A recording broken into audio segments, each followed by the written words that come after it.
c'est indéniable, ils vont arrêter les fabrications. Il nous restera un musée, en toute logique, puisque Citroën cherchait à placer un musée. Ils cherchaient aussi une zone commerciale pour réduire un peu le nombre de ces concessions, et ils viendront sûrement mettre cette grande concession régionale sur le site de PSA.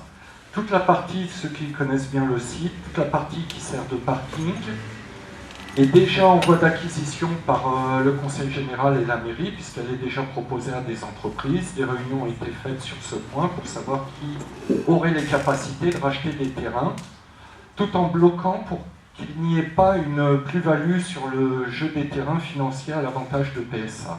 Le problème, c'est qui peut acheter des terrains comme ça actuellement? Ça serait pour mettre des zones de stockage de camions, donc le tissu économique ne serait pas gagnant.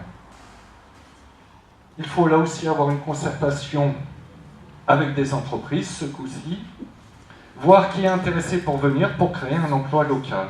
Un emploi local, on peut l'avoir aussi sur des sociétés qui seraient à leur tour non délocalisables.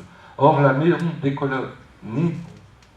je bafouille, pardonnez-moi, pour ne pas délocaliser une entreprise, les entreprises qui sont déjà sur les développements durables, elles ne sont pas délocalisables et créent un tissu économique et du travail. C'est-à-dire, à partir du moment où on les aiderait, on sait qu'elles ne partiraient plus. Peut-être dans 30 ans, elles deviendraient obsolètes, mais dans le cas actuel et pour les 20-30 ans à venir, elles seraient sur le terrain en faisant du constructif et génératrice d'emplois. Et là, ça serait la solution sur le site PSA. Le problème, c'est que ça ne se règle pas pour l'instant de cette même manière. Tout est fait obsolète, tout est dans le secret des affaires, personne n'arrive à avoir, même ceux qui se sont tentés, à avoir des réponses de PSA.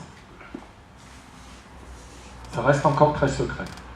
Si je deviens député, ce que je souhaite, vous aurez des réponses très rapidement, parce qu'il faut mettre le pied dedans.